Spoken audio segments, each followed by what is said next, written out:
皆さんこんにちは。さて先日ホンダさんから、次世代の技術、今度プレビュードにも乗りますし、今後の EHEV 搭載モデルにも順次入れていくということを予定している S プラスシフトという、技術の方が発表されました。この車、ZR-V、2022年に発表されて2023年に実際に発売されて納車が始まってというところで、発表というベースからしてみるともう2年ぐらいが経っているよというところで、大体このマイナーチェンジといったスパンも3年とか4年であるというところを考えると、来年というところでもしこの ZR-V がマイナーチェンジするとなると S プラスシフトがこの車にも乗ってくるんじゃないかなというふうに思います。今回は、この車も非常に走りが楽しめる車なんですけれども、S プラスシフトが入った時に、どのような変化が起きるのかなっていうところ、これを今のこの乗っている感覚と実際試乗会とかのその動画を拝見するところでの車の動き方だったりとか音であったりとかそういう部分との違いから、こういう風になるのかなっていうところを少しお話の方をしていきたいと思います。今ですね、乗っているこの ZR-V に関して言うと、こちらもスポーツ EHEV という機構が入っているので、走っててとてもね、気持ちいい、楽しく乗れる車であります。本当にね、パワーも十分にあって、アクセルぐんぐん踏んでいくと伸びるように加速をしていく、底なしのパワーがあるというところが特徴かなと思っています。この車にもステップアップの制御は入っているので、ぐーっとアクセル踏み込んでいって、でそのエンジンの回転数に応じて音がね変わってくるんですよね。変速するような音がですね発生するんですけれども、ただベゼルとかピットとかもそうなんですけれども、1.5 リッターと EHEV に組み合わせの方の車と比較すると結構力いっぱい踏み込んであげないと変速していかないんですよね。高速道路の合流とかで本当にベタ踏みの加速をした時に初めてこのブーンブーンっていう変速の音が聞こえるというそんなようなところがあるので、他のモデルと比べるとこの音を楽しむっていうところに関して言うと弱い部分っていうのが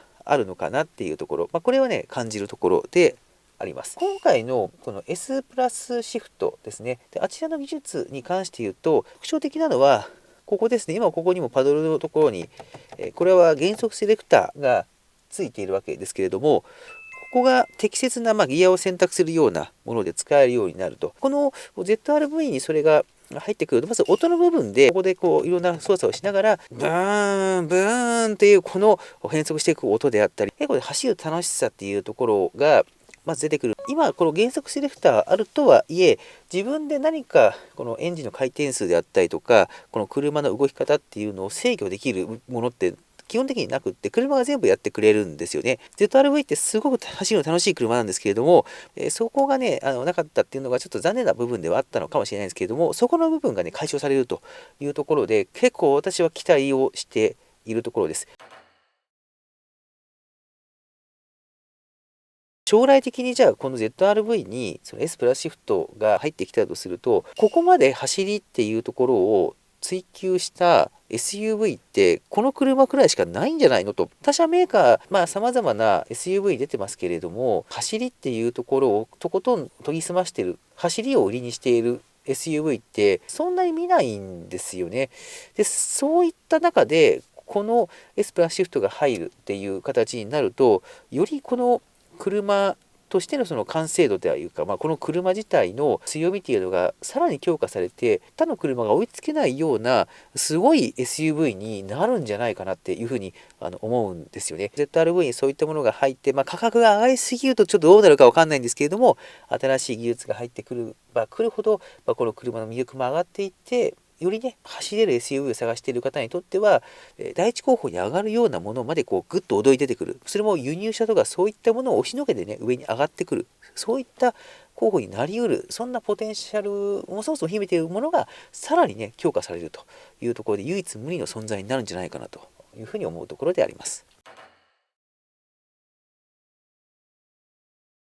ただちょっと怖いのが値段が上がるというところかなと一つ思っていまして、新しい技術が入ってくるとそこにプラスしてどうしてもその分の開発費のコストが乗っかってくると。でまた昨今のその価格が上がっているというところも含めて考えると、今のこのとてもコスパがいい状態の ZR-V なんですけれども、そこもそこで残念だなというところで、なぜかというと今のこの ZR-V のスポーツ EHEV もすごくいいんですよ。乗っていて不満に思うところが全くないんですよね。すごく滑らかだし、スポーティー、パワフル、いろんなものがね、この車で叶えられるんですよ。S プラスシフトっていうところまで行くと、スポーツ路線にね、結構振り切っていくような感触もあるので、そのあたりって望んでる人と、そこまではっていう方、で今のこの形成熟してこれだけいいものがあるからこのままでもいいんじゃないかっていう方も多分いるんじゃないかなと私は思ってはいます。その意味でこの ZR-V についても例えば RS とかも設定をガシッとしてそこに S プラスシフト搭載車とか出してきて、それがちょっと例えばハイパフォーマンスモデルなり少しその足回りを硬くしてすごく走れるキビキビ走れるよっていうものに仕立てて、それには乗せますと。でその他は従来のEHEV を乗せますとか、だからねそういう差別化でしながら出してきても個人的には面白いというか、選ぶ楽しさというか、使われる方のその状況に応じて購入できるというところにも個人的にはつながるのかなというふうには思うので、ちょっと展開の仕方はねちょっと検討してほしいなと思うところはあるんですけれども、乗ってくることに関してはすごく楽しみだなと。2025年に出ると噂されているZR-V よりももう少し大きい CR-V のですね EHEV モデルが出るんじゃないかという話がされていると思います。であちらがどういう、パワートレインになるのかなと思うところもありまして、プレリュードに乗るその S プラスシフトが早速 CR-V で乗ってくるのかどうか、ちょっとこの前の本田さんがやってたプレリュードの試乗会で、例えばどなたかモータージャーナリストさんがそういう話をしてたかどうかって全部終えてないのでわからないんですけども、CR-V のその EHEV がエスプレスシフトになるかどうかっていうところが一つ気になっているところではあります。それが出てくれば、ZR-V とか、将来的に全部の EHEV に展開するっていうふうな広報資料になってたので、多分 ZR-V とかフィットとかね新しく載せられるようになったら載せてくるんだと思うんですけども、まずその CR-V でどんな感じになるのかなってところも気になっているんですが、 CR-V と ZR-V ってどういう住み分けするのかなっていうのを前もちょっと動画でお話しして気になっているところがありまして、多分CR-V の方が体も大きいですし、どちらかといったら物をたくさん乗せるとかオフロードにも行けるみたいな感じにするのかなと思うと、やっぱりS プラスシフトとのその相性がホンダの SUV の中で S プラスシフトを最大限楽しめるかなって思うのはやっぱり ZR-V とか、もしくは 1.5 リッターだったらベゼルとかになるのかなというふうに思うと、私としてはやっぱり ZR-V のその進化系っていうのがすごく楽しみだなというふうに思ってるところはあります。やっぱりこの ZR-V って新型車の状態ですごくレベルが高かったと思うんですよね。多分乗っていらっしゃるユーザーさんであれば感じているところだと思いますし、実際買わなかったとしても何かの機会で試乗された方とか台車で乗ったことがある方に関しては、この車ってなんか他の SUV よりもいろんな走りの方向性について研ぎ澄ませてるなっていうねそこまでなんかレベル高めたんだっていうなんか緻密さみたいのをあらゆるところに感じる車だと思うんですけども、やっぱそれだけ新型車ですごかったので、そこにやっぱり新しいホンダの EHEV の次世代の技術が乗ってくると、さっきも話してましたけども、だからものすごいことになるんだろうなと思うと楽しみ。多分来年じゃなくて2026年以降だと思うんですけども、 ZR-V が変わるのはおそらく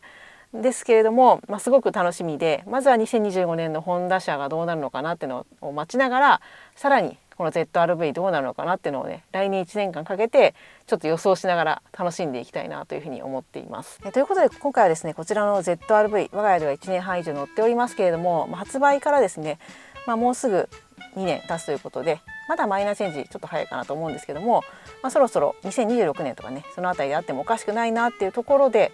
また別件ですけれども、プレリュードの方で発表されてました本田さんの新世代次世代のですね EHEV ということで S プラスシフト、こちらが ZR-V に乗ってきた場合にどんな感じになるのかなってところで、現 ZR-V のユーザーとしてね考えるところをお話しさせていただきました。今回の動画参考になったという方がいらっしゃいましたら、ぜひ高評価ボタンだけでも押していただけますと嬉しいです。今後もこのチャンネルでは ZR-V の情報をお届けしていきますので、よろしければチャンネル登録をお願いいたします。ここまでのご視聴ありがとうございました。